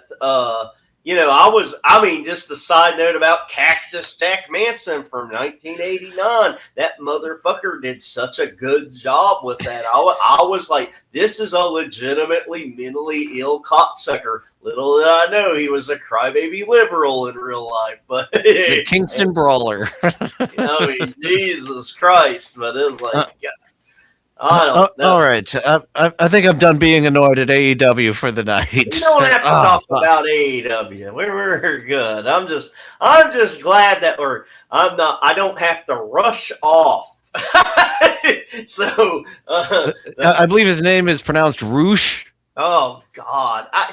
All right, there's another thing. It's the over enthusiastic fans that react to people that I just know they don't care about. I never have given a fuck about Roosh. I don't know what his move is. If I can't tell you what your finish is, I don't care about you. I don't know what his move is. It's probably a stupid headbutt or something just as dumb. Or a flying headbutt or something like that. Yeah. My money is it's something off the top rope. I thought would be funny one day to do would be to see, just pull up the current roster and just to see. Because we would have so many side conversations. There's no way it would be done perfectly, but to just try to go through the roster and go, okay, fire them. They're irredeemable. Just get them off. Cornette just did that. Yeah. Oh, he did? He did? Cornette did it. It's on YouTube. He did it for both the AEW and the WWE roster. He had a similar amount of people that he kept. But at the end, he's like, well, we kept the same amount of people, but just look how much more exciting the WWE version of my few dozen people sound versus AEW's. Yeah. Mine, yeah, there's there's not going to be a lot of people that I would like. How do I put this? Okay. There's going to be the people I would keep and kind of leave alone. Then there would be the you're fired. I don't want you back under any circumstances. Just get the hell out of here right now. And then there would be the I want to keep you, but we got to change everything. I mean, presentation, where you're at in the card, your theme music. We got to change a lot about you. I don't know. Give me an example of someone that you're disappointed in, but you think if they got a fresh coat of paint, they could really mean something to AEW. Do you have anybody that do I still have the I still got the Continental Classic page open. Let's just choose look from at there. that. Okay. Darby Allin, Fletcher. He's got something to him. Yeah. Claudio. Claudio is everyone who was in the Moxley stable. Claudio, the first version. So Pac wasn't in it. No. Claudio and Brian, it brought both of them down rather than lifting them up to be little secondary bitches of Moxley's. And then Yuta was there, and I don't care one way or another. No, he could just go. Off the bat, out of these 12, I don't fucking know.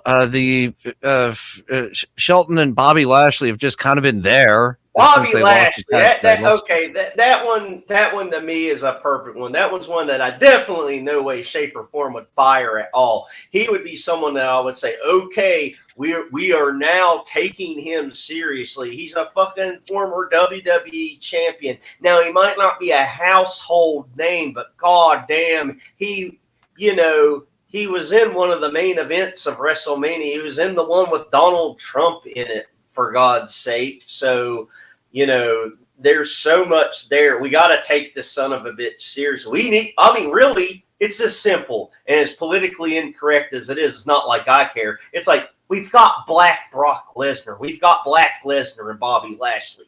We just need, that's what we need. You're Black Lesnar. Go out there and murder people.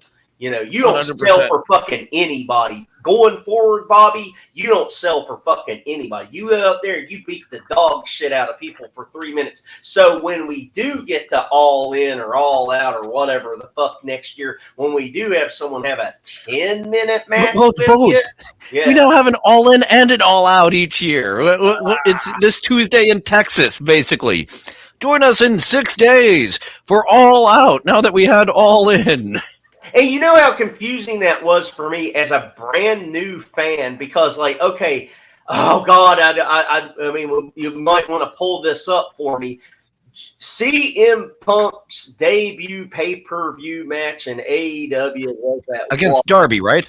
Was against Darby. Now, if it was All Out or All In, I don't know if that's correct at all, but around that time of me being a new fan, I didn't know to expect that they would have a pay-per-view followed by a pay-per-view in 6 fucking days.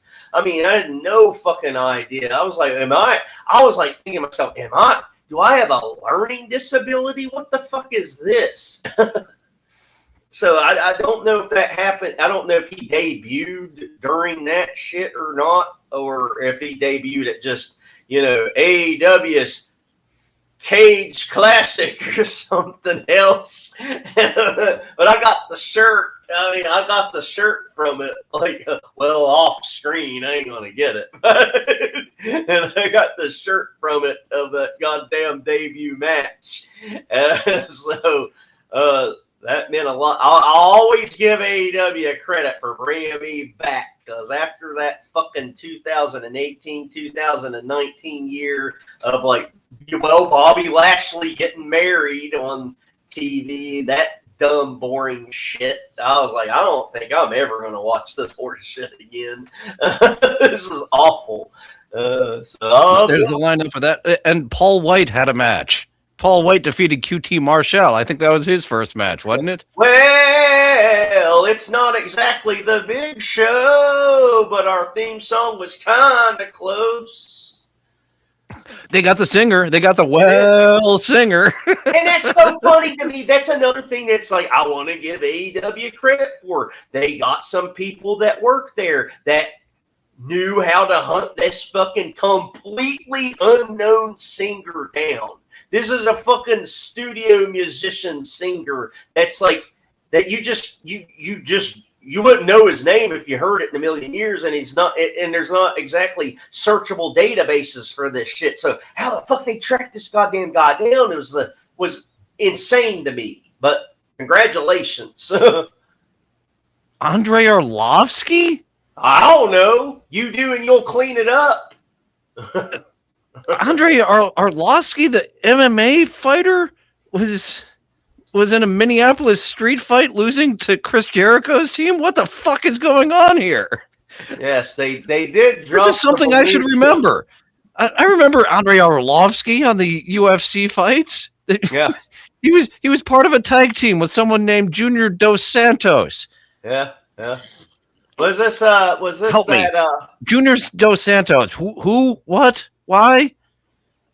Oh, okay, he's an MMA fighter too. Okay. I thought he was going to have a mask. Okay. This was a couple of MMA fighters. This was that group that was, I forget the name of the manager.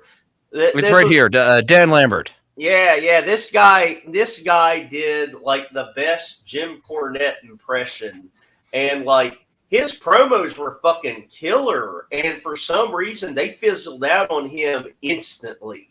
Like that group, I don't know. I think they debuted around that same time as CM Punk too, if my memory is right. And I remember being excited about this group because it was looks like it. Yeah.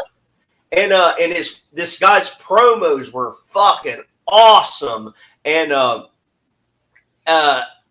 they were playing this guy up perfect. Plus, to me, it gave it a real sense of danger because it's like, okay, we've got these legitimate UFC stars. One of them I had even heard of because he had been on Joe Rogan recently around that time, and I was like, holy fucking shit, this is cool. And then it just kind of went away. He was just on the B shows, and then he was on the A shows from week to week. Remember when O'Shea Jackson Jr., Ice Cube's son, was trying to say, hey guys, I'm trying to be a fan here, but like, what the fuck? Things pick up and drop off all the time. Fuck you don't watch the internet show, and you don't watch the Young Bucks add along. Dude, this is literally what those of us trying to be fans have been telling you the whole time.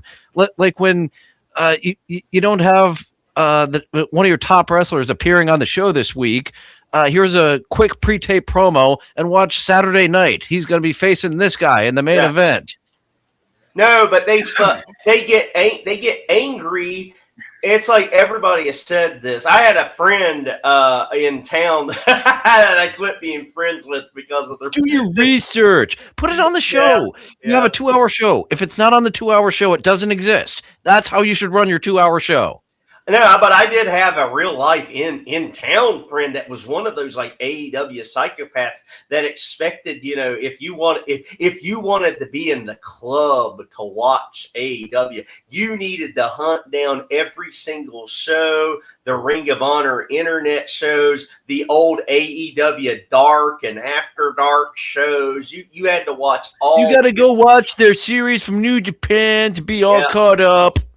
You have to watch the Being the Elite thing that was on YouTube. You got to watch. I watched exactly one episode of that Being the Elite, which is where I saw this is Vince McMahon type humor. This is humor that's not funny. What the fuck am I watching? Yeah, that's what I saw too. Actually, the one I remember seeing was the one that picture of what was it? Okay, do you remember that midget guy that had the bald head that was in the Dork Order? Do you remember his name? He had like some plain name. That's not actually a midget, but he looked more like a midget than the midget from Movies with 2K last week. He was just built. It looked I think he was like a 5'8" guy, someone about average height. But because of his dimensions, maybe he was half a thalidomide baby with his limbs. To get him kind of those dimensions, even though he's an average size guy, he looks like someone about this size. Yeah, he was the guy. It was the one that I saw that he was on, and he was doing the thing that the internet got the picture of the muscular guy. You know, Jonathan Silver. Thank you, bees. There you go. Fuck yeah. Thank God you're still here. Oh, God. That was a great pull, man. Because I wasn't thinking, because I was getting ready to get at, like, he had a normal name. Like, he had a name like Josh Stewart or something. So I was on the right path. I never got to it, but.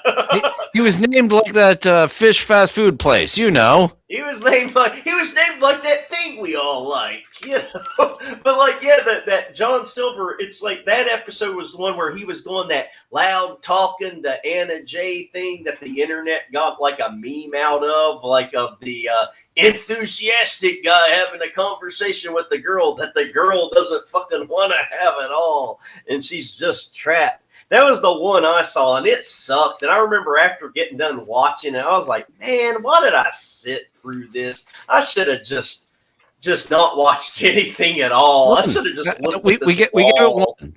We will never give it another one. Yeah, I gave it that one chance, though. It's like, I still, man, you just don't know how much my heart breaks of, like, this, what AEW could have been. And let's get to that rebooking another week. Because I'm getting hungry and urine coming up in the very soon future. Oh yeah. No, I won't hold you. But yeah, that would be something. But I would like to, you know, one of the things on the board would be like, let's do our own version of fire them immediately, or keep them as is, fire them immediately, or review. Yeah, something like that. And I mean, well, I don't even know that keep them as is would be on the board because we're so critical of AEW. Nope, not a fucking one. I mean, everybody. Be keep them as is. I guess it would only be one of two things. Then it would be okay. You know, this would be the official, like what WCW almost had. WCW almost had a pay-per-view called The Big Bang before the WWF bought them. Yeah, that was going to be their new ownership, under the Fusion Media. Before, forget about it. Forget about it. It ain't happening now, motherfucker. Once they pull TV, it has no value. We're out. Yeah, we're out. We're sorry, bro. But that would be like the big man. It's like, all right, who are we keeping? And we're changing shit, obviously. Thank you, Steve Matt, for that thoughtful suggestion to eat my piss, to get both things out of the way all at once. I love your helpful advice. We were talking about 1995, the Diesel run. I would like to tackle that. Yeah, I'll get to you midweek if I've started that. All right, so you're thinking that we could do that one this Sunday. So yeah, okay, all right. That way I know what my mindset is going to be. I wanted to do it this past week, but I wanted something that I didn't have to think about too hard. If I would have put my mind into it, I would have thought about it too hard. Tony's, oh, Jesus Christ. But yeah, I was not going to dive into this one as much as I'm going to dive into 1995 and the rebooking of the Diesel year. I'm going to start Survivor Series and go to Survivor Series, or even the December pay-per-view. But yeah, the Diesel year, the worst financial year in WWE history. That absolutely. Now, okay, when you're saying it starts at Survivor Series, are we talking starts at Survivor Series before he won the belt from Bob Backlund? Because didn't he win the belt from Bob Backlund December 26th of? I think it was sooner than that. I think it was the Tuesday after he won it from Brett. Starting from Survivor Series 94, and okay. We'll bitch about it, and then offer our alternative. Because I mean, I'm just going by memory. I just remember there was something significant going on with the dates. MSG. It was the MSG show. I don't know what date it was, but that's why Bob Backlund lost the title immediately, because they were trying to push house show business. And here's the footage on a shitty camera. This is the best we can do, folks. Diesel's new champion in 3 seconds. Anything can happen in the WWF, guys. I mean, there's nothing in the law books that say the belt can't change in a WWF. How? I mean, it sucks that this shit wasn't more widely known back in the day of the cool stuff that happens in dark matches that we didn't even know they had back then, like Wrestling Challenge dark matches and shit. Like, did you see that one that someone uploaded very recently of the 100% completely clean win that Mr. Perfect got over Roddy Piper? Did you see that? That's new to me. Completely clean. You know, he sends Mr. Perfect off into the ropes. He bends down to give him a back body drop. Perfect hits him with a perfect plex. No cheating whatsoever. A completely clean win. And even Roddy Piper, even after the match, shook Mr. Perfect's hand. So it was such a gigantic deal because, as you know, and I know, it's like Roddy Piper just absolutely refused. He regarded his real estate of, losing matches to be insanely too valuable to let that to ever go on. So even for him to lose in a dark match was like almost completely unheard of.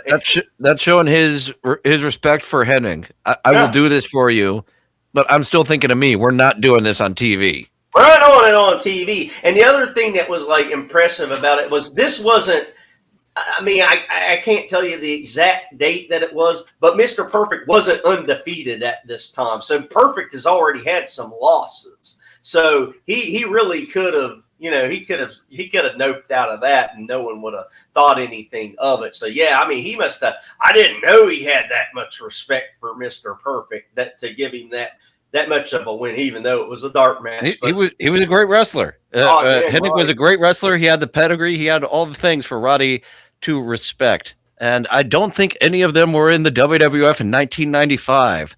No. I've got a very autistic way of doing my research, if I will include them in my rebooking or not. So we'll talk about my autistic rules because my WCW WWF invasion, I have very specific autistic rules because you just do a rebooking where, we're going to do the invasion and Sting will be there and Luger will be there and Hogan. No, that's bullshit. That's unrealistic. Let's be realistic about it. And I have autistic rules to make this realistic.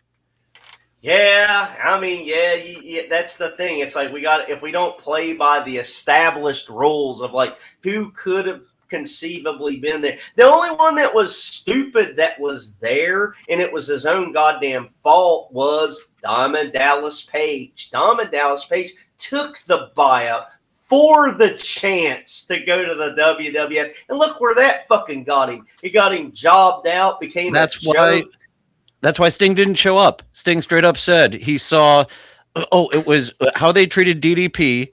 Immediately bitched him out. That was Buff's position, by the way. If you got someone being a pervert to the Undertaker's wife, that was from Buff. Buff belonged in that position of being a pervert on the Undertaker's wife. Then, The Rock. Sting said he saw The Rock as he comes back, made his debut during this in the middle of the thing. He came back from filming The Scorpion King. The Rock. There he is with Booker T. Who are you? Who are you? Your two top guys. Sting saw how they were treated, and then he held out for 2 decades, but then got treated the same as he always knew he would. Yeah, as he always knew he would. And my understanding was Sting's contract negotiations, he brought that shit up. He was like, I mean, the money is the money, but I'm not going to. I don't want to be Mr. WCW. I'm the whatever he is. We'll